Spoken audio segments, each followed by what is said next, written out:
Hello guys, and welcome back to the Karvin Katers cooking channel. Today we have Doble Queso Arepas, which basically means double cheese arepas. This is a corn cake that we usually find in South America, either Colombia or Venezuela, depending on who you want to toot for.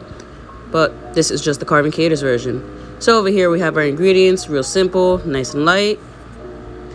We're going to start off by adding our hot water to a bowl. Now guys, don't overdo it like I did. You'll see later when I add my cold butter that I'm struggling with, and this doesn't have to be cold. Again, this was just a last minute recipe that I was doing. You want to make sure that it's warm enough for you to mix your hand in there, but not so cold that your salt won't dissolve.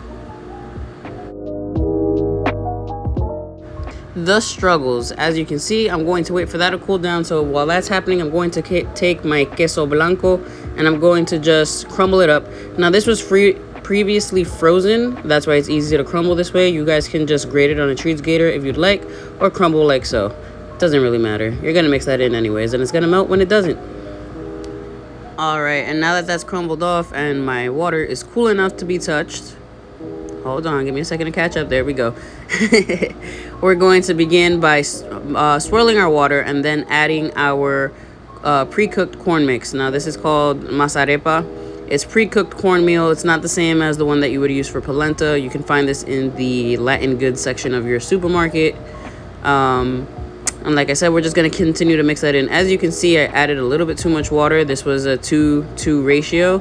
What I'm going to do, it's going to be a 3 dry, that's your Masarepa, and 2 cups of wet.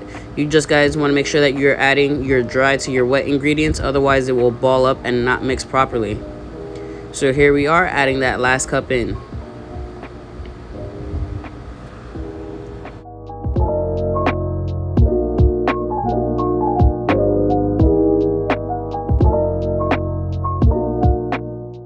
Alright, and as you can see, once we added that all in, now I probably added just a smidge too much, and by a smidge I mean like a tablespoon. I just wasn't going to leave a tablespoon worth of flour mix in there. So I'm adding my cheese, which will also provide an extra layer of moisture, making sure that we mix this all in. We want it to be a dough. We don't want it so loose like a batter which you would normally do for cornbread. You want this to be a dough. So we're going to continue to massage this in, work that gluten up, if corn has that. We'd like to think so. Not really, it doesn't have gluten. Don't listen to me, guys. So we want to make sure that we mix that in. I'm going to take just a little bit of water just to make sure that it's not on the dry side, just because I was feeling a couple of dry cornmeal loosening up there. I'm rolling it up into a ball to see if it's drying out while I do so, and that's just how I check it out. Now I'm going to take some butter, grease up my hands, roll this out into a nice sized ball, fill it up with mozzarella cheese. Now this is where the double cheese comes from. Gonna take a little bit more. You guys saw this in the pupusa video. We're gonna take a little bit more dough, put it over, then re-ball it up again, and then flatten it out. Now I'm just gonna flatten it out ahead of time just to show you guys how to get to that process. But what you want to end up doing is balling them all up and just leaving it off to the side while your griddle heats up.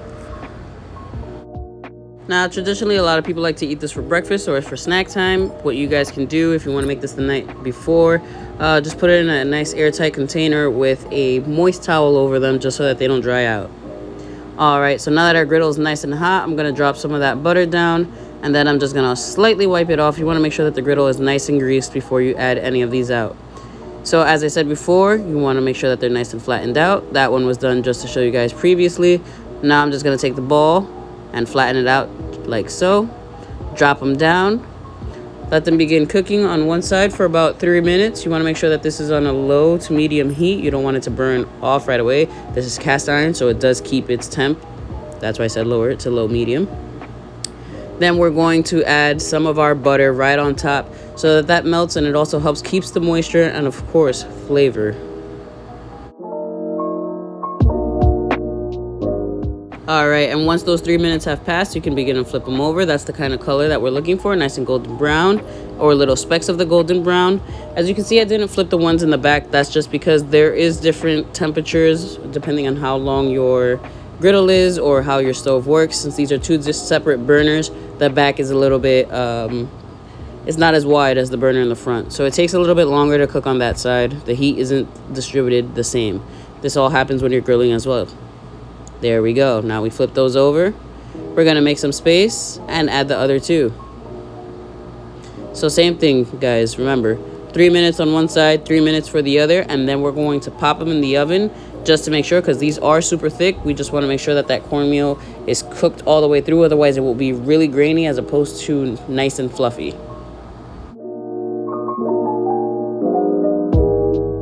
So as I stated before, you guys want to make sure that you pop these in the oven for about 8 to 10 minutes at 325. Like I said, this is pre-cooked cornmeal. You also cooked it for a pretty good time on the griddle top. You just want to make sure that the center is nice and fluffy as opposed to grainy, just like corn can be. You have it, double cheese arepas. I hope you guys enjoyed this video, and if you did, don't forget to hit like and subscribe. If you guys have any questions, concerns, or compliments, you can drop a comment down below or interact and see more with me on Instagram. Bye.